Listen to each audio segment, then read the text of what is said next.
Hey, Hi, hey, how are you? I'm good. How are you today? Good. Well, thank you so much for joining us. Oh,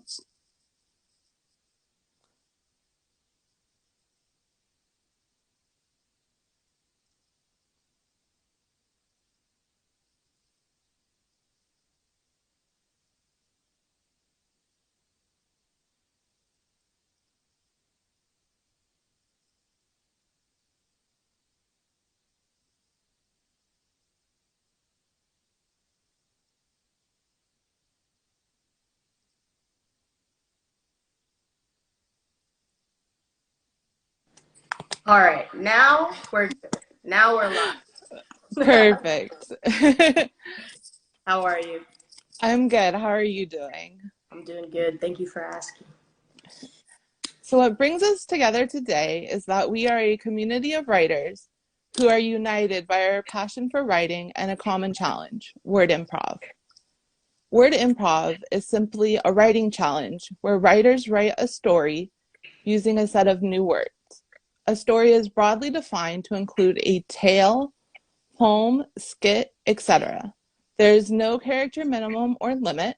You can learn new words and participate in word improv by following at Word Sleuth on Instagram. This series is a part of the Pass-the-Baton interviews, where contributors to the Word Improv Challenge interview one another so that our community and audience learns about word improv writers and their work. I am Catherine White Nesbitt, and here today with me is Gabriella Bittencourt. Gabriella Bittencourt is an American Brazilian poet from South Florida. She carries a degree in English literature from Florida Atlantic University, FAU. Her earlier works appear in Coastlines magazines and charts. She is a 2022 Brooklyn Poets Fellow. Also, Voyage MIA featured Gabriella Bittencourt as one of Miami's brightest emerging artists. You can find her on Instagram at Bittencourt __ Gabriella and on Twitter at real _ G Bitten C. Would you like to take some time now to read the challenge you submitted for the word improv? Yeah, let's get to it. Okay, I'm gonna use my laptop to read it off of. So if I'm not looking at the camera, it's because I'm looking on the screen over here, okay? okay, All right. Can I start? go ahead. Awesome. My poem is called Why I Bother with English. In the beginning, there was my father sounding out words he corralled from American TV channels and conversations with strangers from Publix. He marveled at words peculated from other languages. His accent shined through lips, teeth, and tongue as he spoke. My recall of his ABC Darien practice may be the fountainhead of why I put up with the ancient rules, counterintuitive spellings, and dead white writer tabernacles posing as classrooms. For me, in the beginning, there were the sweet mispronunciations of an immigrant. I marveled at my father's unpresuming influence. Thank you. That was very beautiful. Would you like to take some time to kind of dig into what inspired you to write for this challenge and why you picked that specific set of words, how it spoke to you? Yeah, uh, those words, I kind of went with the ones that I just liked, like right off the page, just right off the post for reading them. Um, and I thought about word sleuth, and the purpose of word challenges and word improv. People like interested in learning new words. And I think that's like a common thing. I think a lot of people typically have as one of their resolutions, I want to learn new words, you know? Um, and then I kind of just went through this vortex of thinking about, well, in my personal experience, what was it like my initial childhood years learning English from school and then Portuguese at home, and just what it was like for me learning English. And I just always think back. There are so many examples that I have in my life. People that I think back and taught me language, that I put on a pedestal, like my professors in college.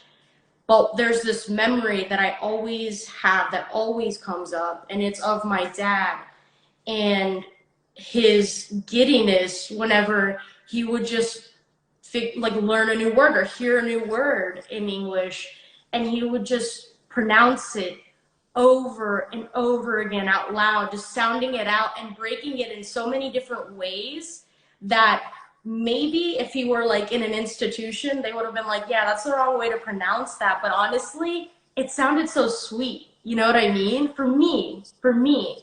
And growing up, I always saw my dad as like the best English speaker. So I kind of wanted to write about that, and that different experience, an unconventional kind of experience, with the English, learning the English language. Definitely interesting. And I love that it's so personal to you. Like, I feel like when we write a piece that's personal and our memories and our feelings shine through, you and I were talking earlier on the phone about how that really resonates with people. And I think you did very well on that. I also wanted to touch on from your introduction, your Brooklyn Poets Fellowship. How's that going? Tell me about that. Oh man, that's been just such a great opportunity. I mean, I feel so fortunate, that I, won the fellowship. Right now, I'm currently in the domestic gestures workshop led by I.S. Jones, who is a huge poet. Go check her out. She's great, and a great teacher beyond just being a great poet. So domestic gestures is essentially us writing about or writing through our personal rituals, like the things you do to get ready in the morning, like that are specific to you, or just things that you grew up with, in the house based more on your culture, or just the relationship dynamic that you have between you and your parents or your siblings, etc. Those things that happen at home. Um, that's what we're writing about, and I'm super excited to be creating work about home, because I feel definitely it's a big question right now in my life. I moved out of my parents' home. I'm now living with my partner. We are now creating our own home, and being in a workshop that kind of delves into what the makings of that is or was, or what do you want it to be in the future. It's exciting. It's like real life and poetry just marrying each other. So yeah, going back to Brooklyn Poets repping their T-shirt. It's been a huge blessing, opportunity, for growth, and I really, really, really am enjoying it. Yeah.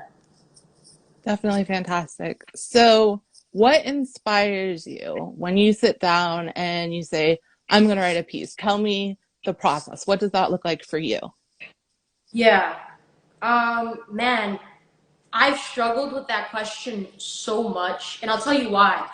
Uh, I feel that for me, one of my personal caveats or obstacles is that I feel that the process should be the same every time, but it never is, right? So to answer your first question, where I get the inspiration, I mean, just about anything. It just depends on how much I'm listening and how aware I am in that moment. between what's going on around me and what's going on inside of me, right? Right. Um, and then just based off that, um, would go to tell you that inspiration can come from a small conversation. It could come from a memory that I just kind of just came back to me, or one just like the word sleuth challenge that is reoccurring. I always have that image or the sound of my dad repeating the words in English out loud. So the process is never the same. A lot of the times, though, I will say the similarities. I like writing by hand before I get on the computer. I've learned actually recently to do a couple of drafts by hand before even typing in your computer. I was watching an interview by Billy Collins. He's a huge poet for those who want to explore and look into other poets to read. And he talked a lot about how when we are typing or when we write something on the computer screen, it may look ready. But if we give it like 15 minutes, like step away from it and come back, we realize there's much more work to be done. So avoiding getting to the computer has been a really um, big step I've put in my writing process to help me further along my works. Yeah. It's definitely interesting. I know that it's just a different feeling. Like I feel when I write by hand, it's just like a brain dump.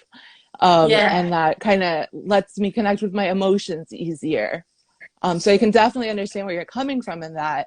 And that's a very good point that, and we again talked about this, that, there's so many rough drafts. And even when you go to publish, you're like, should I really do Yeah. it? Should I not? Yeah. That kind of, self-criticism that we all have. Yeah. Tell me about just people that inspire you. It doesn't have to be an author. It could be music. It could be, world leaders, public figures, whatever. Where do you get inspired and who is the biggest influence of your work? Um, okay. Well, I'll break it into categories. Music, jazz, Chet Baker. If you ever write to Chet Baker, you're in for some good stuff. Who else? I love bossa nova a lot. I'm a big bossa nova fan.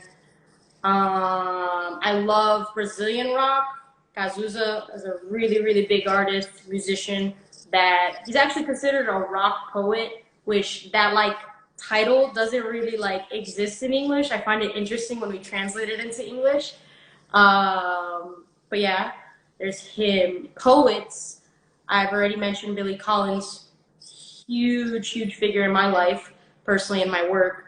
Um, Joy Harjo, another big figure to me. And then, day to day, my wife. Um, I would say even my parents.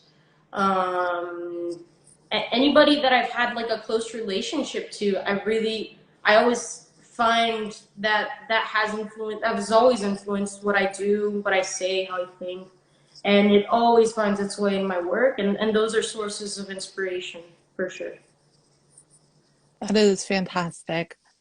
Um, do you want to take some time now for some self-promotion if you want to talk about if you have a work in progress or past works that you've already done?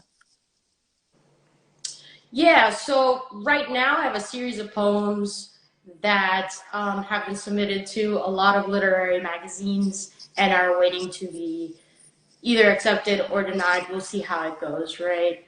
Other works that are published is Little Drummer Girl and Coastlines magazine. That was like one of the first publishings I've ever had. This was way back when I was a student at FAU. And then my other poem called Stay is on Shards. Archives, which is under Glass Mountain, University of Houston, Texas. Their literary magazine. You know, to get to know me, I definitely would just say follow me on Instagram. I'm always on Instagram. Well, wait, hold up. I'm not always on Instagram. I'm not always on Instagram. But I am often on Instagram.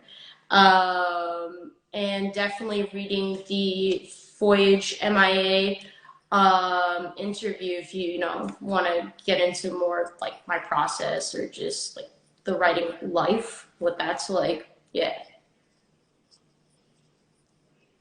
Perfect. Well, I will go ahead and let you do your shout outs in closing if you have any Yeah. final remarks for the Yeah. audience.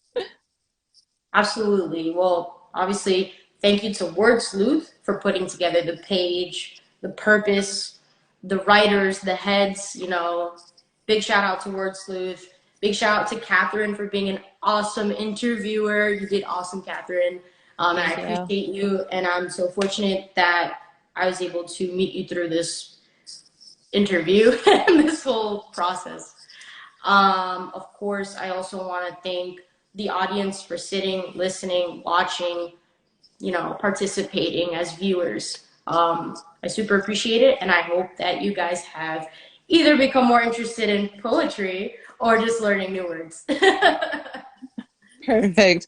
Well, in closing, I just want to say that if you would like to be either an interviewer or an interviewee, definitely head over to the Word Sleuth Instagram page and follow. You can post a work on any of the challenges that are already defined. So you'll see a section where it says the challenge number, and then it's the previous words leading up to it that you're supposed to include into your story. And I definitely can't wait to see Gabrielle take her spot in the interviewer chair. By any chance, do you know when you're supposed to be interviewing the next person? Do we have that information yet? We don't have a solid date yet. We know it's going to be early November. That I will be taking Catherine's position, and I will be interviewing the next writer who will be letting us in on their word improv story. Yeah. Perfect. Well, don't forget to follow me, Catherine Y. Nesbitt, and don't forget to follow Gabriella at Bittencourt __ Gabriella. Have a great day, everybody. Bye. Bye.